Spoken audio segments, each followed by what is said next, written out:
everyone, many thanks for joining another Health and Wellbeing episode where I talk to mortgage industry professionals who have faced adversity and challenge through their lives, who have their own useful tools and tips to share with us from their personal stories. Today we're joined by Jeremy Duncombe, who is Managing Director of Accord Mortgages and also Director of Mortgage Distribution for the wider Yorkshire Building Society group. Personally, I've got a lot to be thankful for with Jeremy, as it was he who recruited me for my very first lending role as a BDM with Money Store back in 1998. And yeah, welcome, Jeremy. And how are you today? Hi, Jace. Yeah, I'm good. Thank you. That seems a very long time ago, but yeah, good days. Hey, we had some team back then, didn't we? We had a good team.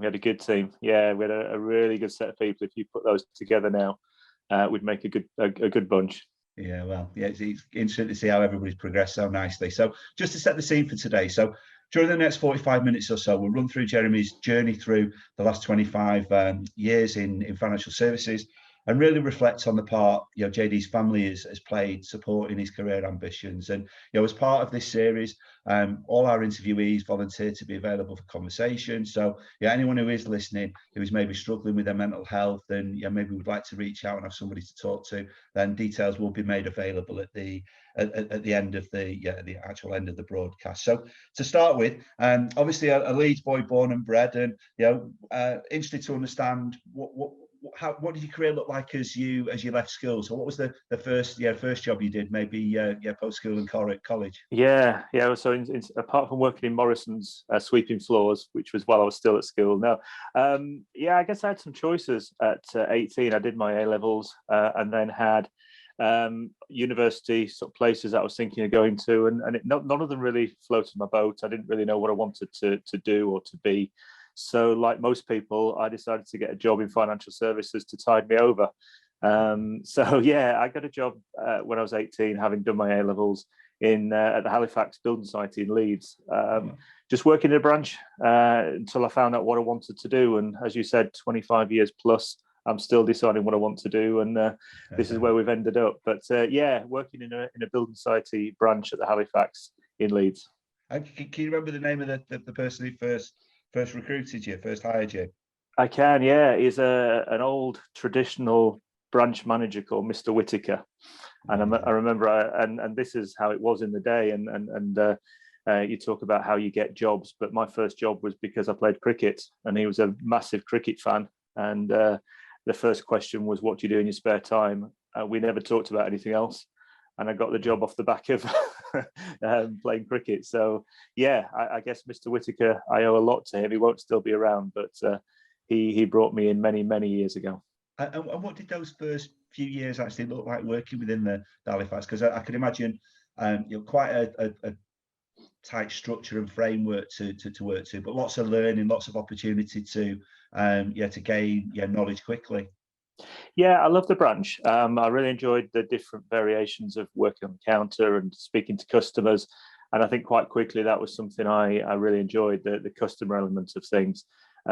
Selling things to customers at the time when you were allowed to sell things.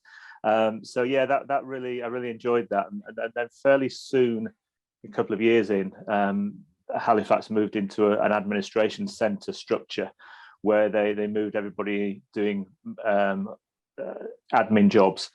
And I ended up there for some reason, which was really what I didn't want to do. So my whole early career was trying to find a way out of the admin centre and back into branches, and I managed to do that. Actually, that's where I met my wife, met Carol, in the admin centre.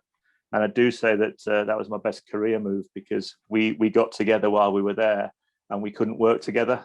We weren't allowed to work together in those days. You couldn't work in the same office as somebody you were seeing.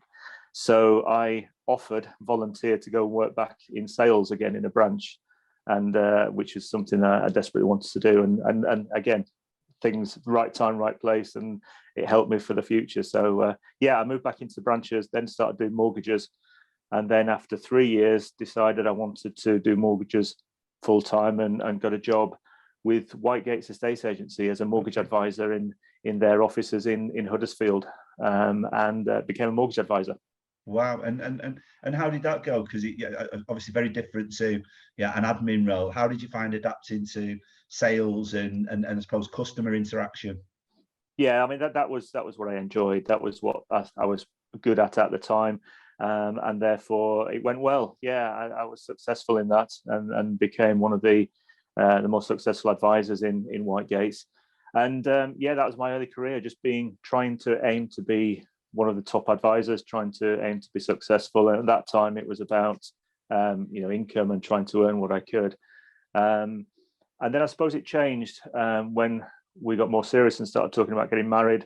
I felt that I would have to have a career and something that at the time didn't feel like there weren't the same opportunities for mortgage brokers, I think, at the time. So I decided I wanted a career, and I'd seen these business development managers coming and visiting me in my office when I was a mortgage broker, and thought, yeah, I could do that. So I got my first business development manager job at probably 24, 25 years old, with Northern Rock.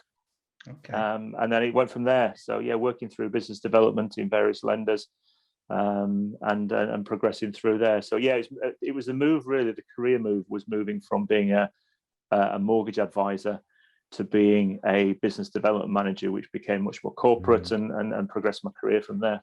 It's amazing how we have these sliding doors moments, isn't it? Because I remember the first time you ever came to visit me when I was an advisor, and you pulled up in your Mercedes CLK. You probably won't remember at the time, but I looked at the car and I thought, oh, he's doing okay for himself. And when the conversation subsequently did progress, it was it was an easy and a brilliant decision that I made to jump on board. But with regard to I suppose coming to the B2B side, then obviously being an advisor would have given you maybe some good insights and empathy into what the advisors actually their day-to-day duties. So what else do you think actually enabled you to to be good at what you did there as an account manager and make the transition so easily?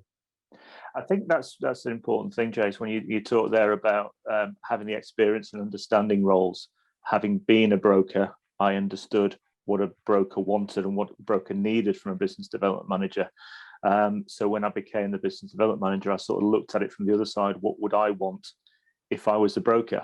And that's been really useful for me throughout my career. More recently, being at Legal & General running the mortgage club there, I sort of understood what lenders wanted and what brokers wanted, having seen it before. And now in my current job, using that distribution experience has been really useful as well. So I think that's been really, really beneficial over my career. And I think then from being a business development manager, I started to sort of look at what was next and what the opportunities were. And there were, you talk about sliding door moments, that grounding at Northern Rock was fantastic. And one of the things I got from that first role was an introduction to a guy that you know well, who helped me from a structure point of view and a sales development, a training company that we got introduced to through Northern Rock, and Steve from that business I still talk to today, and he's become quite a mentor for me. So and then at Northern Rock, I just got an opportunity. Somebody, and I still don't know to this day, somebody put a job offer in my tray. That's how old it was, and we all had trays. And somebody put a job advert in there for a role at Bank of Ireland at the time, and that's where I went, and it progressed from there into management and so on. So there are definitely moments like that where fate or something happens that leads you in a different route. Yeah, and from a personal life perspective, then, so you obviously met Carol. You'd started this career now, which probably triggered by this desire to lay down some roots and foundations with Carol. What did the early years look like with Carol in terms of where did you settle? What was the support like from Carol and the relationship? Yeah, we made the decision very early. I mean, we've been married now 27 years. Probably should get that right. 27 years. So pretty all of my career, we've worked together as to what the best thing was, and we made the decision very early on to retain a base, and particularly when Emily was born, fairly young into that marriage, we decided to keep that base. So I moved around, and Karen and Emily stayed at the family base, and I think in hindsight that was the right thing to do. rather than moving the family round every time you move. Having that base to go back to as well, particularly on a weekend, is quite grounding. So that worked for us. It doesn't work for everybody, but it worked for us. And it meant that on a weekend, when I'd finished or when I'd been away for 2 or 3 days, it's coming back to that base and that reality, which really helped us.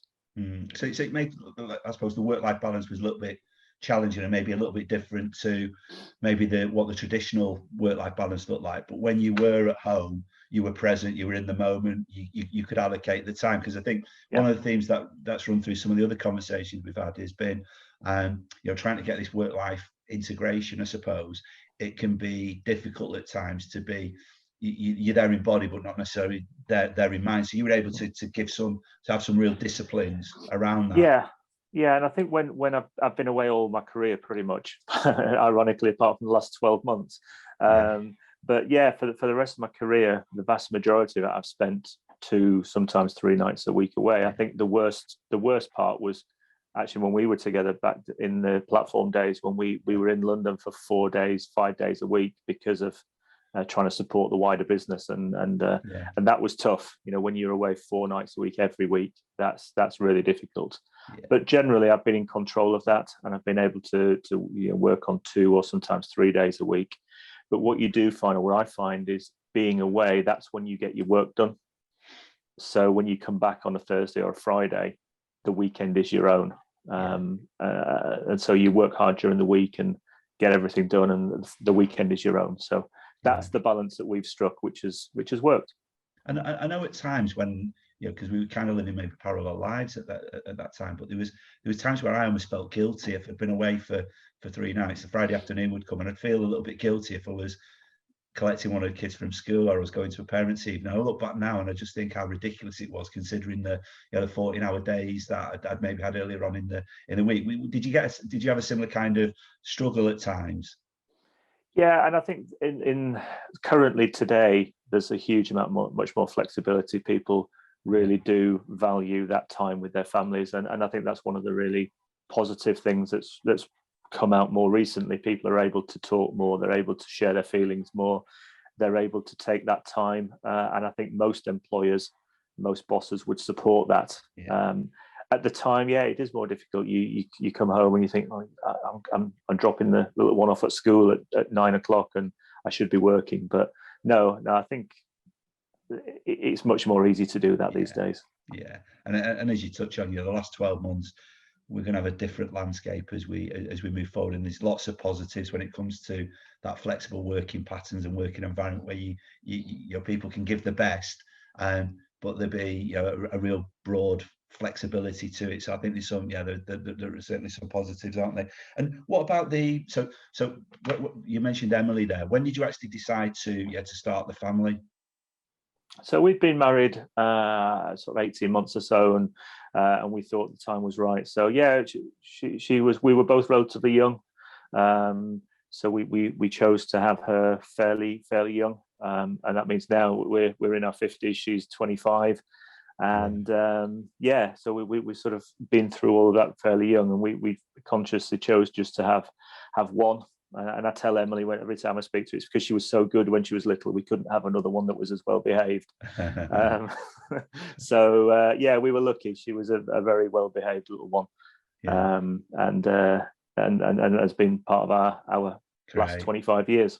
Great. And it wasn't always plain sailing, though, was it?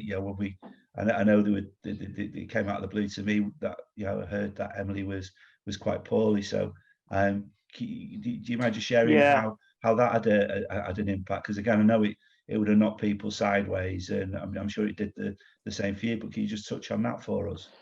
Yeah, I mean, I think we've always been very, very lucky. As I said, she was a very well behaved child. We had no trouble with her at all. She was, she was almost like the perfect daughter, and I've been very lucky in my childhood to have a very supportive and close family unit. So I think we've always been very lucky as we've grown up and not really experienced any real adversity. And so I felt a little bit uncomfortable on this call coming and saying and talking about the subject being adversity when I didn't really feel I'd I'd experienced a great deal.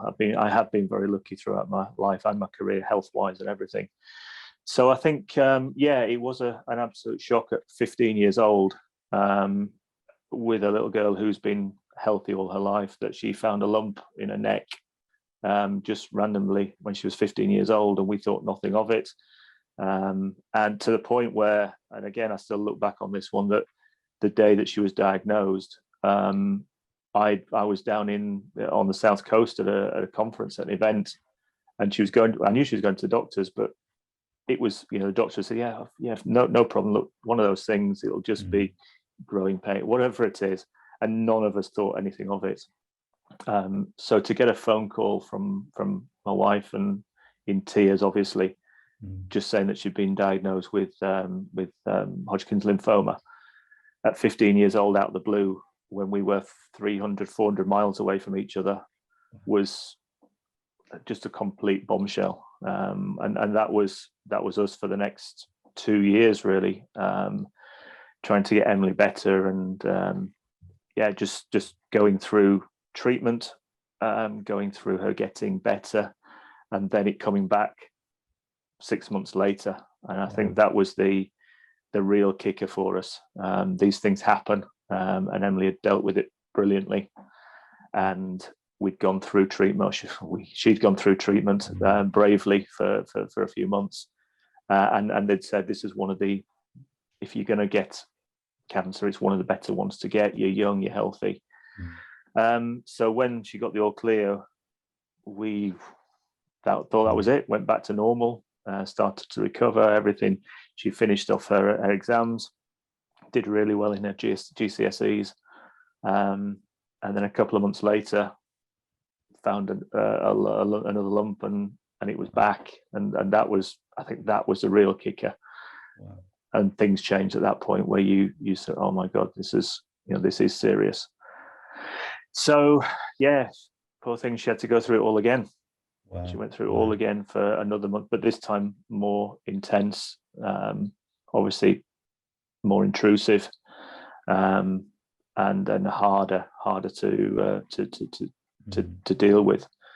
And how challenging was it for you there, in terms of the, being that pillar of strength to Carol, and having that look? I know you're an optimistic bloke, you're a very pragmatic guy, and being there for Carol would have been one thing. But how was that? Where did you find the strength from to be that pillar for what both of them needed? Well, it was from Emily. To really fair, Emily was so strong. She was our strength. We were falling apart in the background, but trying to be strong for her. But she was so matter of fact about it. So just focused on, when I'm better, when this happens. So we took our strength from her. We really did. We supported her. We were there for her, but she ultimately got us through it, and came out the other side. And she's fortunately, she's in a really good place now. But it was Emily. Wow. So obviously that steely determination, and that absolute desire, determination to get through it. Where does she get that from? I don't know. She's got inner strength that I think probably none of us have got, but she's just amazing. I could talk about her forever, but she's brilliant. She's got that inner strength. She's done it in everything in her life as well. She just sets her mind on things and gets it sorted. She decides what she wants to do, what she wants to be. Amazing. And she does it. She just gets on with it. Wow. And she's brave, strong, healthy, recovered. Yeah, she's obviously still goes for checkups and things, but it's 7-8 years now since she got the all clear. She's now moved on. She's teaching, so she's in her second year, full second year of teaching, third year if you include the training. And she's got engaged. She was meant to be getting married in the summer, but obviously COVID overtook that. So she's going to get married next year. Been together with her fiance now for about 4 years. They've got a house together in Manchester. And hot off the press, she is pregnant. Wow. So you're going to be a granddad? I'm going to be a granddad. Yeah. Brilliant. Yeah. So very exciting. That's good news. And looking at the work front then, and you've got this huge personal dilemma and almost crisis to deal with. How were you?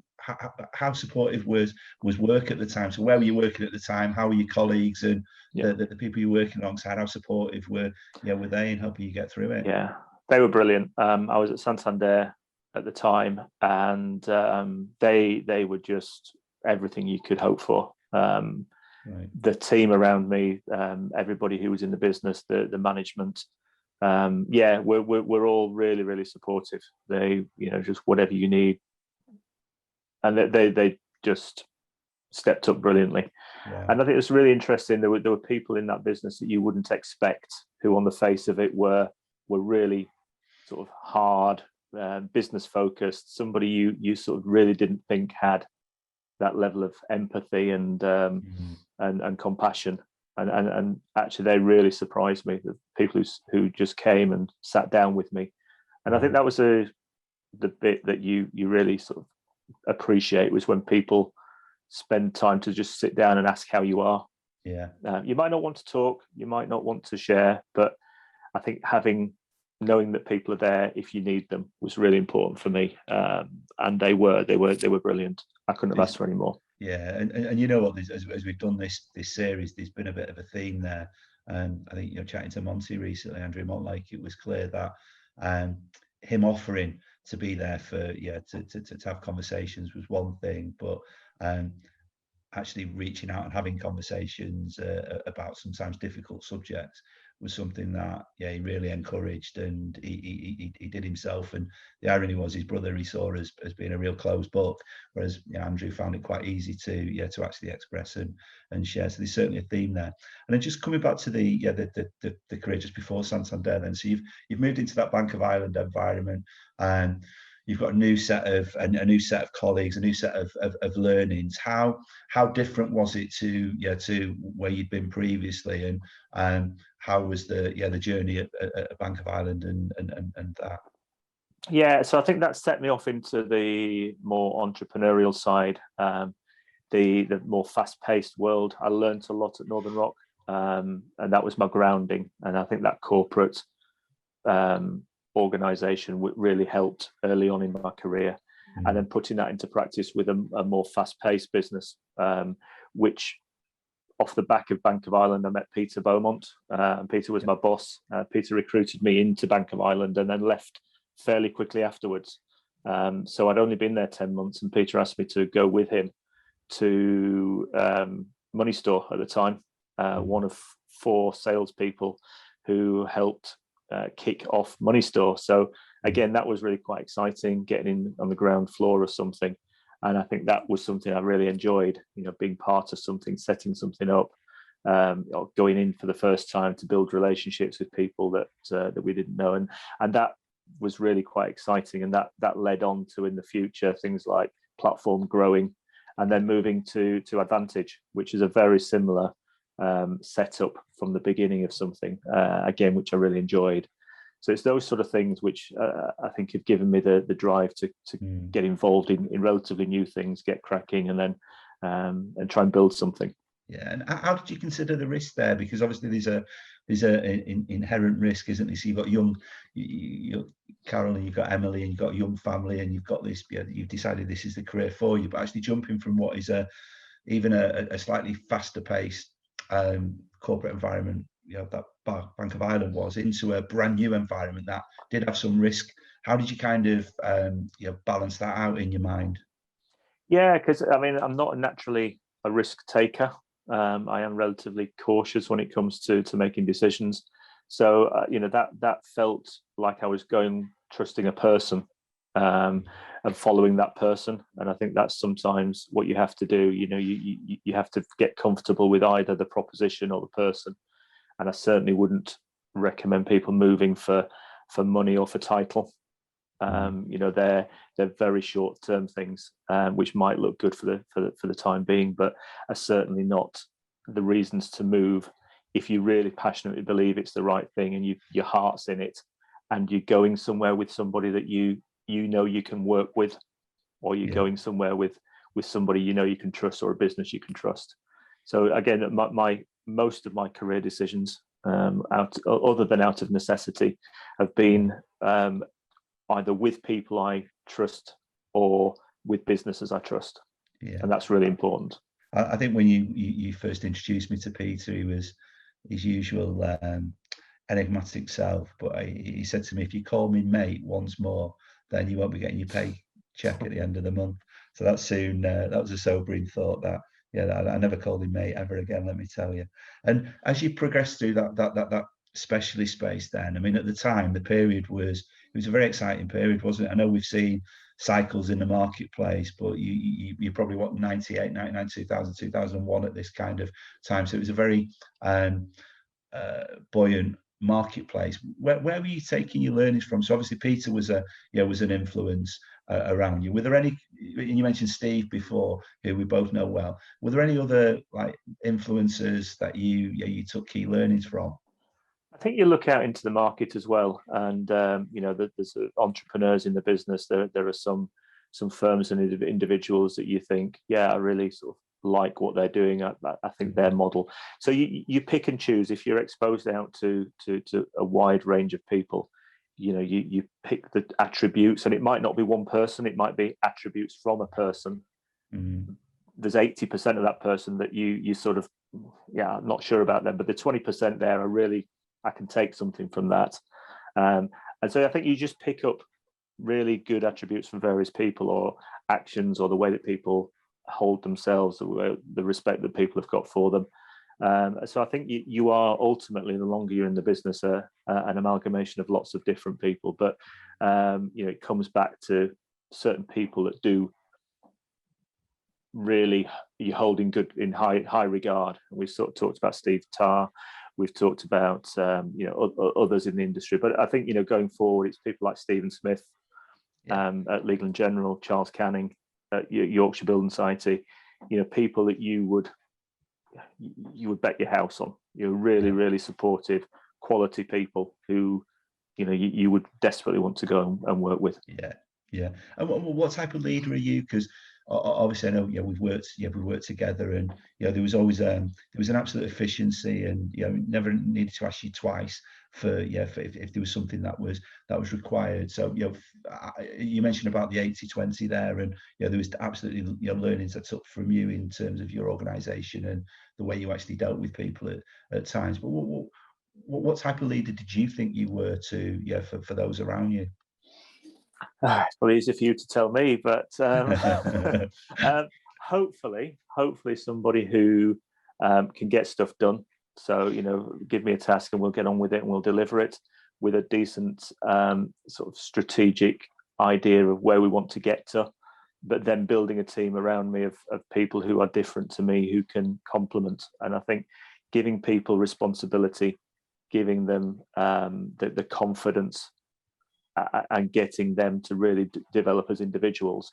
What I love to see is people like yourself, Rich Beardshaw, Richard Daybell, Sarah Green, Sally. There's so many people who have gone on to do fantastic things, and that gives me a real pride that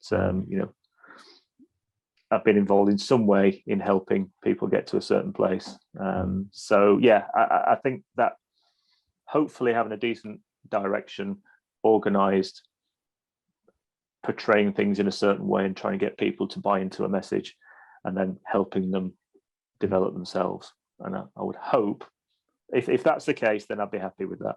Yeah, good.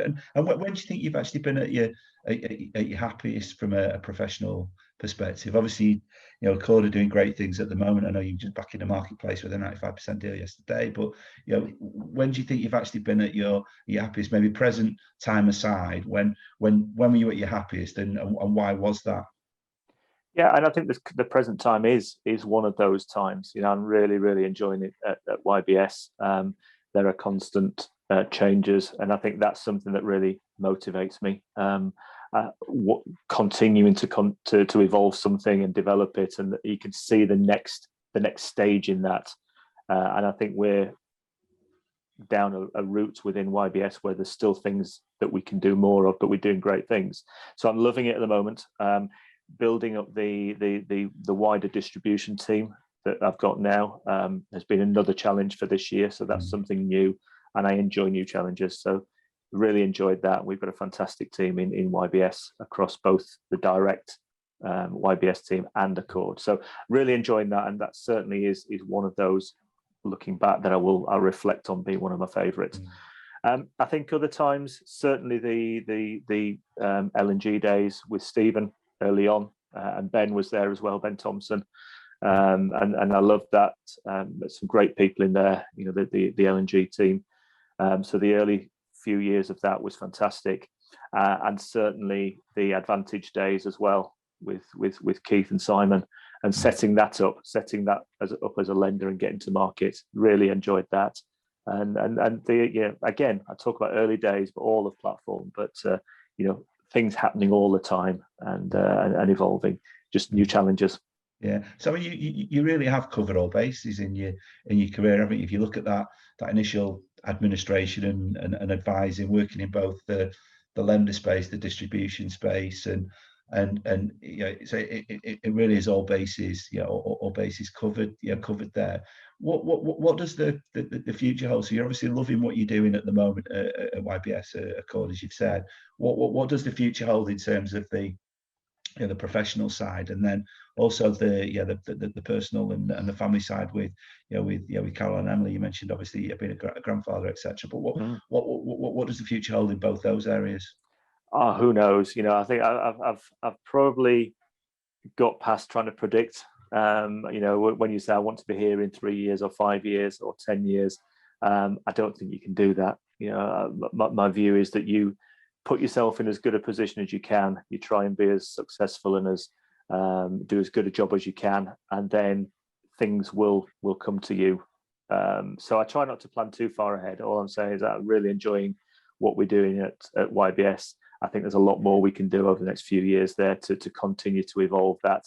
And if that helps me progress and develop my career, then fantastic. If it doesn't, I'm really happy doing that. And on a personal level, yeah, I mean, I've got a grandchild to look forward to. So amazing. That's going to be a full circle of, and I still feel like Emily's only 3 years old. So to have somebody of that sort of age, then there's going to be lots of fun and excitement.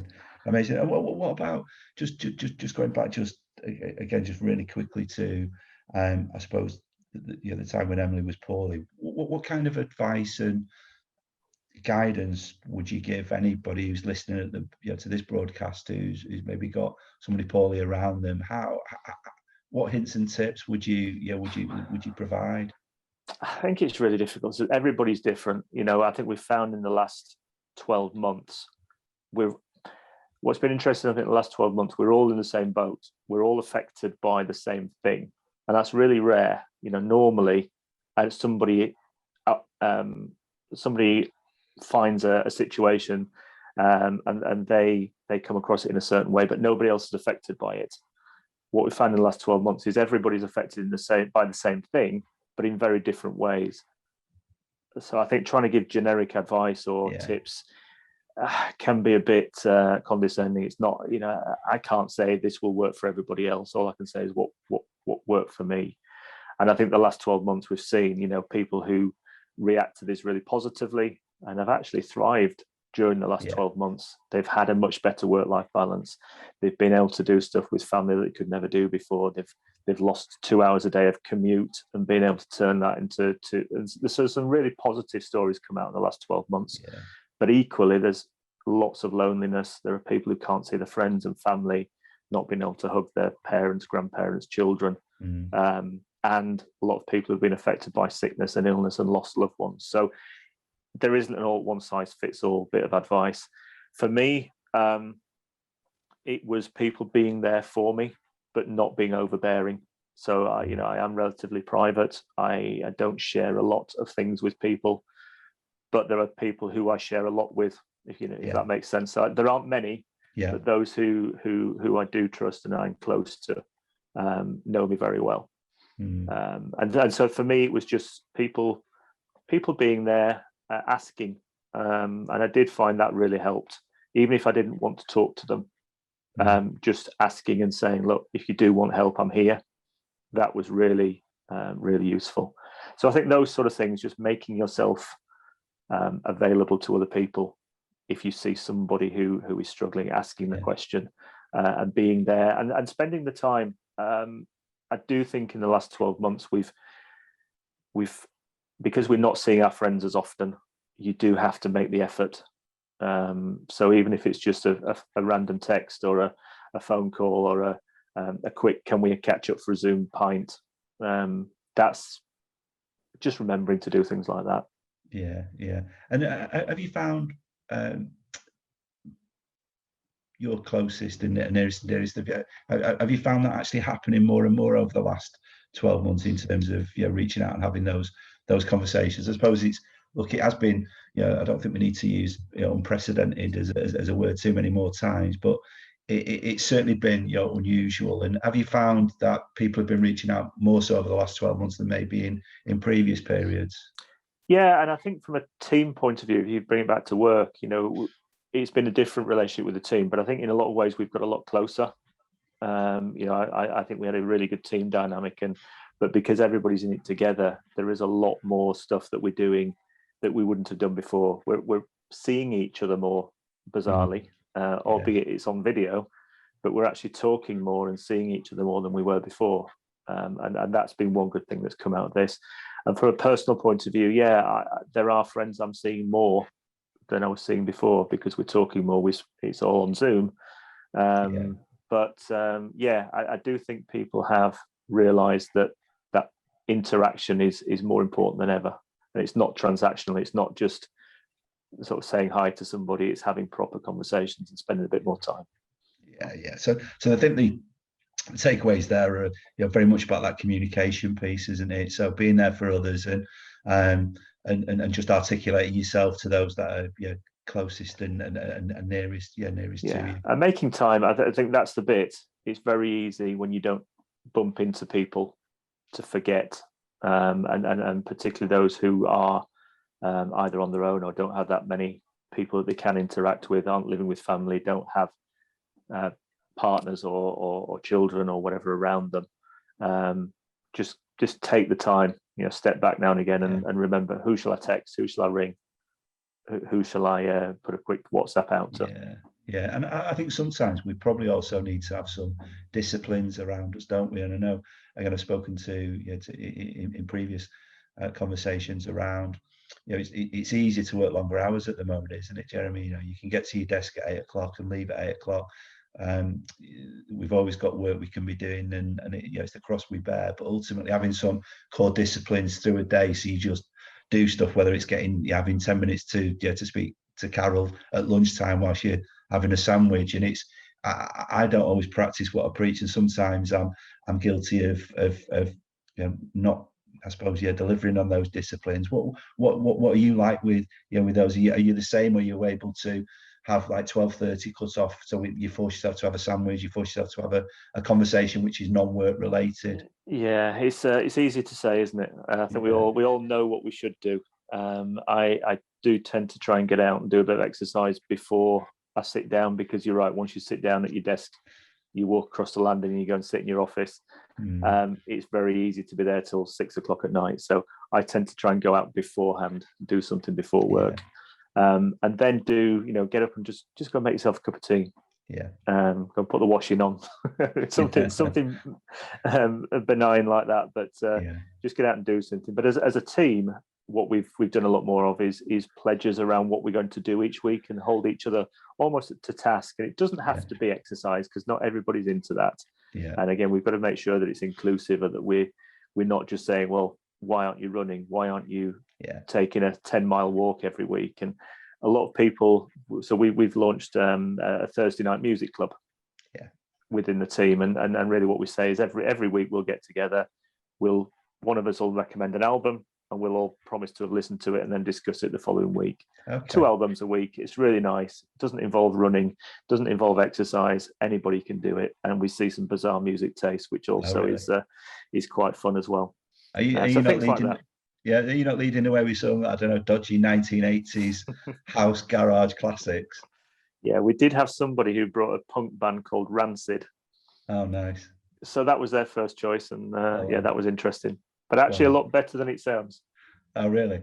It is interesting. We've just, and you're right about making sure, I suppose, activities are just pitched at the right level and are inclusive. And we did, so look, we wanted to have a focus on fitness, but as you're quite rightly saying, everybody's going to want to do running or cycling.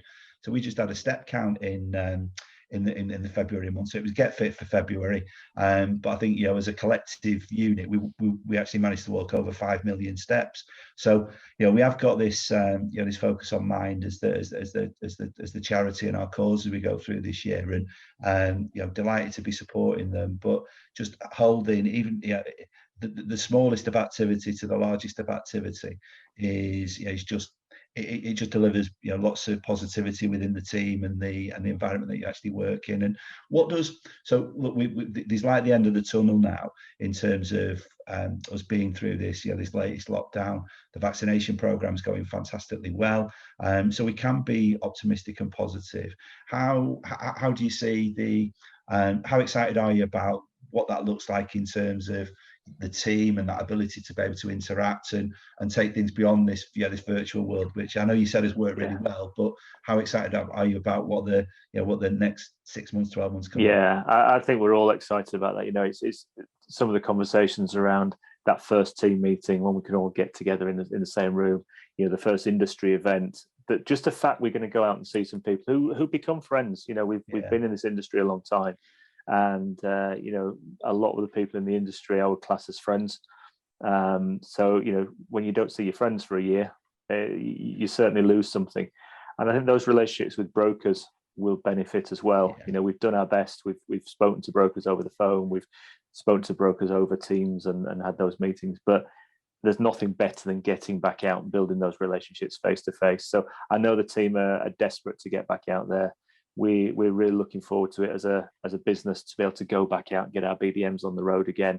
And I know they're champing a bit. So it'll be great. It'll be really good. I just know it's going to be rather busy in December. Yeah, for sure.